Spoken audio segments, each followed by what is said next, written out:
All right, welcome. Today, we are going to decode the secret grammar that writers use to control how you think and feel when you read. Seriously, it's this hidden layer of language that, once I show it to you, you are going to see it absolutely everywhere.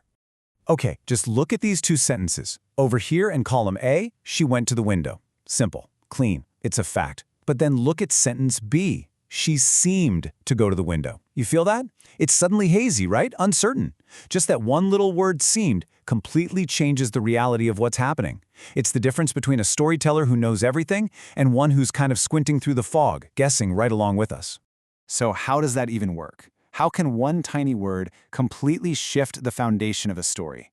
Well, the answer is in two incredibly powerful, almost invisible tools of language that we're going to unpack today. You ready? Let's dive in.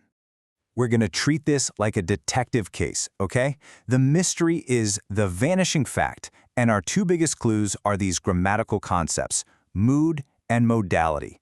Think of these as the fingerprints the author leaves all over the crime scene, telling us exactly how to see the world they've built for us. So first up is mood. The easiest way to think about this is that it's the sentence's basic job description. You know, what is it here to do? Is it here to state a fact? To ask a question, or is it here to boss somebody around? The very structure of the sentence, its grammatical blueprint, tells you its most basic function. And its partner in crime is modality. Now, if mood is the blueprint, modality is the interesting part. It's the color, the texture, the lighting in the room. It's all the little words an author uses to show us their attitude about what's happening. Are they sure about this? Are they hopeful? Are they doubtful? It's like their tone of voice, but made visible right there on the page. All right, let's dig into our first clue, mood. Now this one's a little more straightforward, but don't let that fool you. Its power is immense. The kind of sentence a writer chooses fundamentally shapes the world that you, the reader, get to experience. In English, we're mostly dealing with three main players here. You've got the declarative, which just states something. You've got the interrogative, which, asks a question. And the imperative, which gives a command. And each one creates a totally different vibe. The declarative mood? That's the bread and butter of storytelling. It presents the world as an objective fact. When you read, "The house stood at the end of the lane," the narrator isn't guessing. They're not wondering. They are telling you how things are. This is what creates that authoritative, sometimes all-knowing, godlike narrator who sees and knows everything. But now, watch what happens when the interrogative mood shows up. It just shatters that authority. A narrator asking, "But why had she left?" is a narrator who admits they don't have all the answers. These questions are a huge sign of uncertainty, and they pull us right inside a character's confused mind, forcing us to piece together the puzzle right alongside them. And finally, the imperative. This one is a dead giveaway for power dynamics. When you're reading dialogue, just keep an eye out for who's giving the orders. Come here, don't move, listen to me.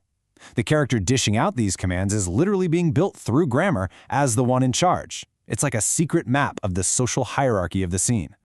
Okay, time for our second clue, modality. And this is where things get really subtle and really revealing.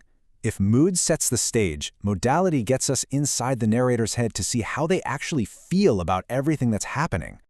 Now, there are a few different types, but we're going to focus on three big ones.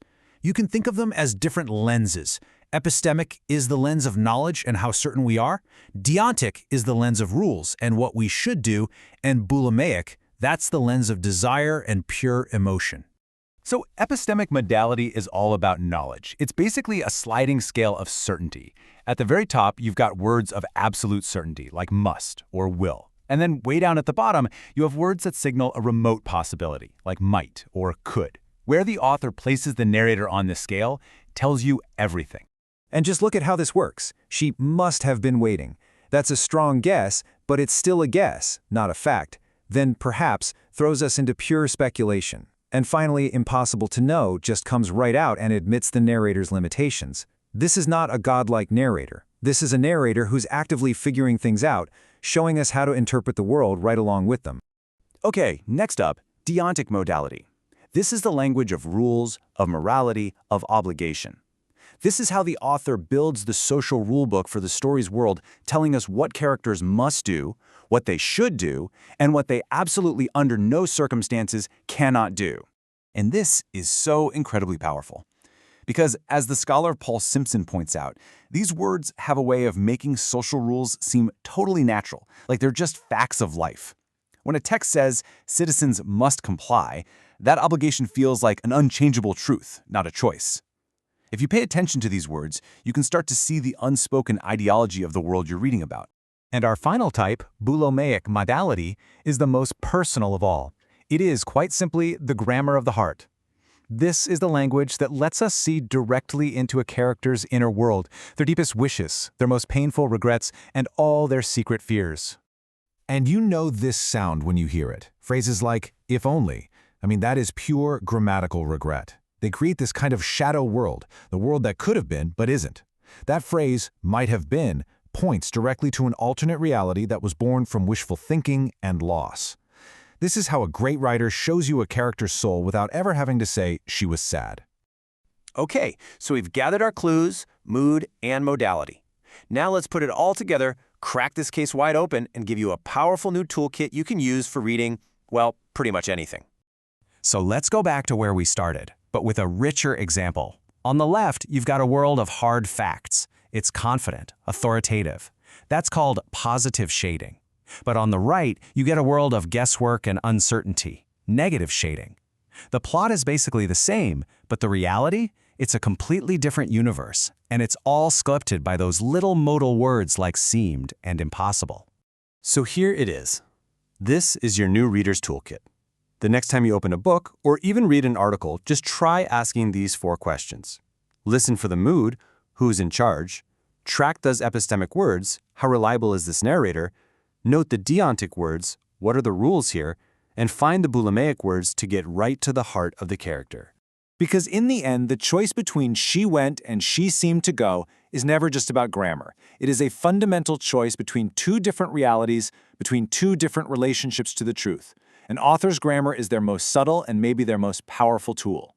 So the next time you're reading, ask yourself, what secrets is it telling me?